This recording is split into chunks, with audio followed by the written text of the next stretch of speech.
Hello YouTube. I am currently in the middle of waterproofing my Wyze cam pan, and I decided to do a quick video because I've never seen this done online before. Um, Basically, I'm in the middle of it though, but I'll tell you, you need to be able to open up your Wyze cam, which is pretty easy. There are some videos of people doing it, but there are these two screws in the back of the Wyze cam pan that you unscrew, one down here and one at the top.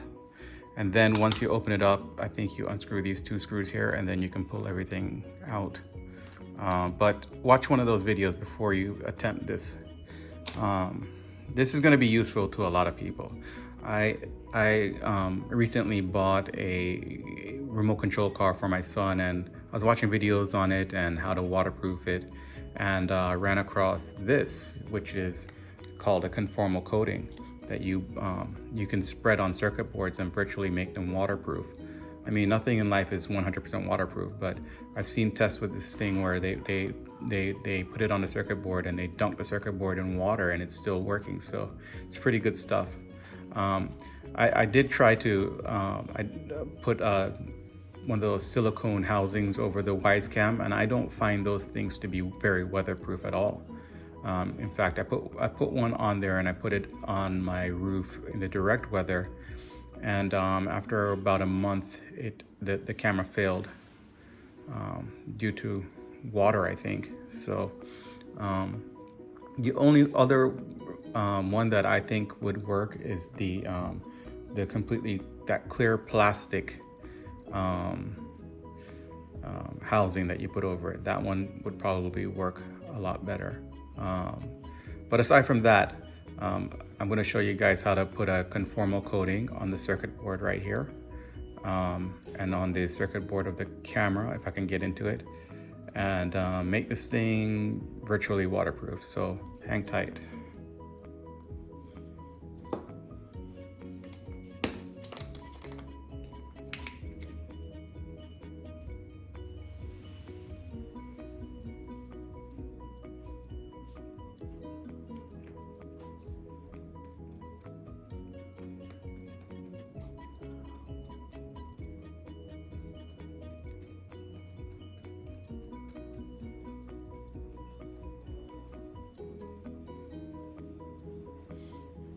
This stuff actually smells like nail polish. It probably is nail polish. But I wouldn't trust nail polish. I mean, with the weather, I know that you could probably put nail polish on here and the circuit board will still work, but will it be weatherproof? You want to get something that is exactly made for what you need it to do.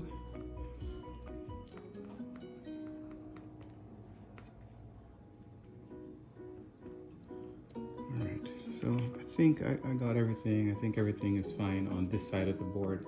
I'm gonna let it dry.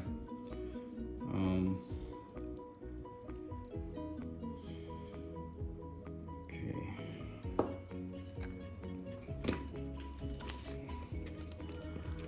Okay.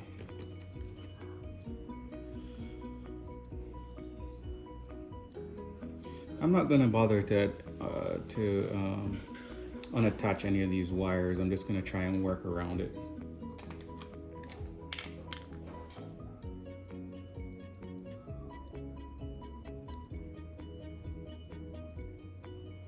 You guys can choose to be a little bit more thorough than me, or a little bit more careful than I am. But I think this will be fine.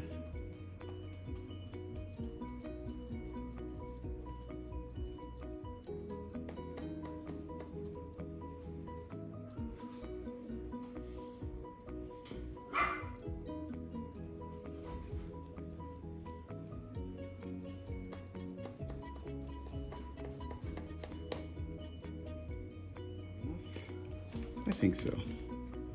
Let's get this other part over here.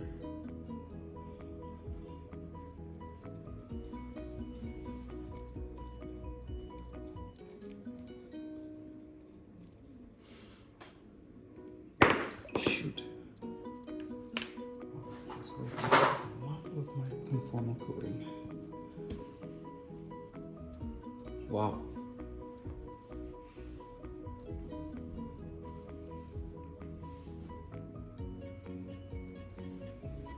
Alright guys, so I just spilled my conformal coating, and you can see when I tried to wipe it, it kind of wiped off the lettering off of my cutting board.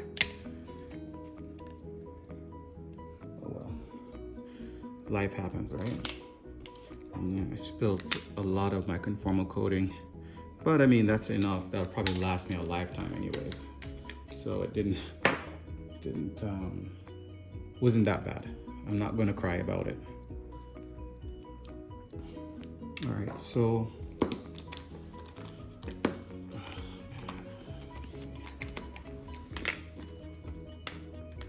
need to not get this on the cutting board because anyways, let's move on. Let's get onto this thing here. This is that USB interface at the back. Okay, so let's move on to this circuit board here. All right, there's some screws in here that I'm gonna unscrew and get this thing out. So actually,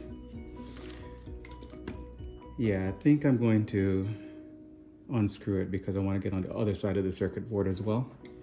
Of this, this is the part that has a camera on it. So,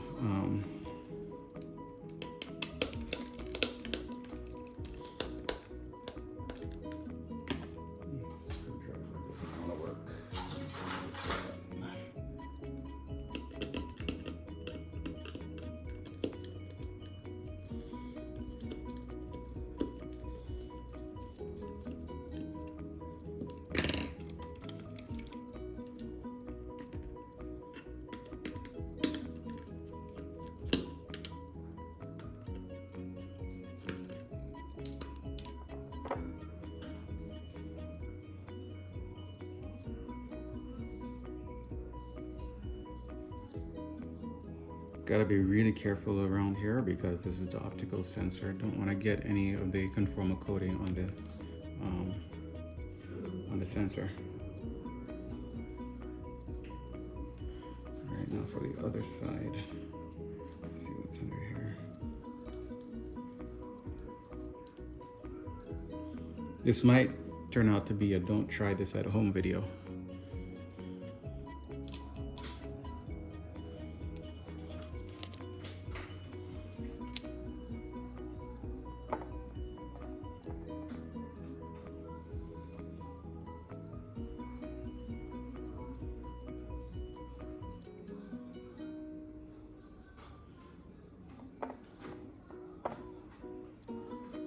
Guys, there is a circuit board inside of here that I didn't see, so I'm gonna unscrew it, bring it out, and put the coating over it too. Okay, so this is the infrared. I'm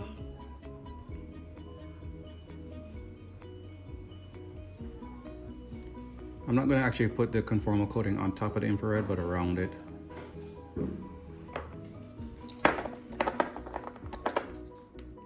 I ended up putting it on it because it's just, the brush is too broad to go around it. But I guess it's a clear coat. Hopefully it doesn't affect the infrared. This thing already doesn't have that good of an infrared system on it.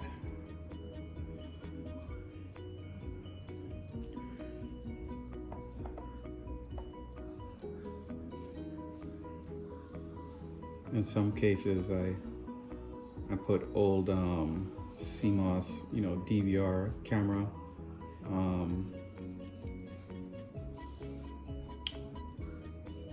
I mount them and I use their infrared in places that this one is too dark. I don't use those cameras anymore. Those cameras are just junk, so I just decided to use them as infrared lights to help out these cameras in places.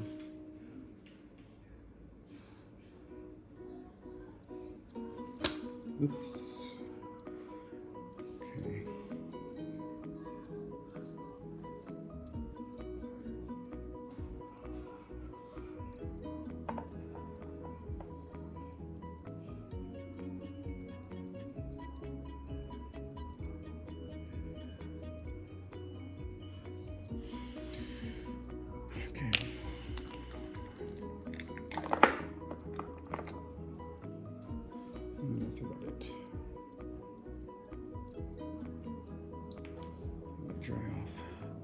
All right, so I'm gonna put this thing back together.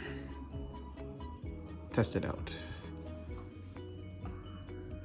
Okay, so I got it back together. Clean out this lens. All right, yeah, I got it back together. I'm gonna plug it in. See if this is a how-to video or how not to video. Let's see.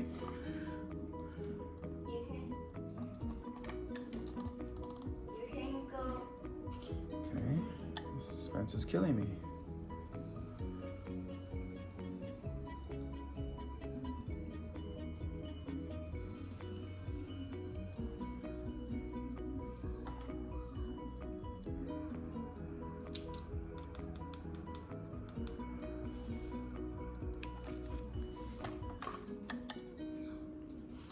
Ooh, it's working. Let's see if the I put the lens back in right, because I never really aligned it, you know, but I thought that, well, it aligns itself probably in the beginning when it does those twisting motions. So yeah, it's aligned, it's ready to go. Let me stop this video and go to the Wyze Cam app. I'm actually recording on my phone, so the Wyze Cam, actually, no, I have it on my tablet. So let me show you if it works on my tablet. Yes. Oh, one thing I didn't tell you guys is that this was the actual camera that wasn't working upstairs. And when I brought it inside to troubleshoot it, it just wasn't working. I actually let it sit for months and I plugged it in today and it was working, so I figured whatever was wet inside of it dried out. So this is the camera that I'm doing the conformal coating on. Wyze camera, Wyze app, here it is. Here is the Wyze app.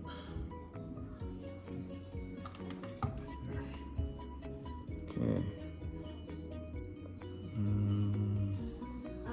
Must be this one here. At the side, there's an icon. And there it is. It's working.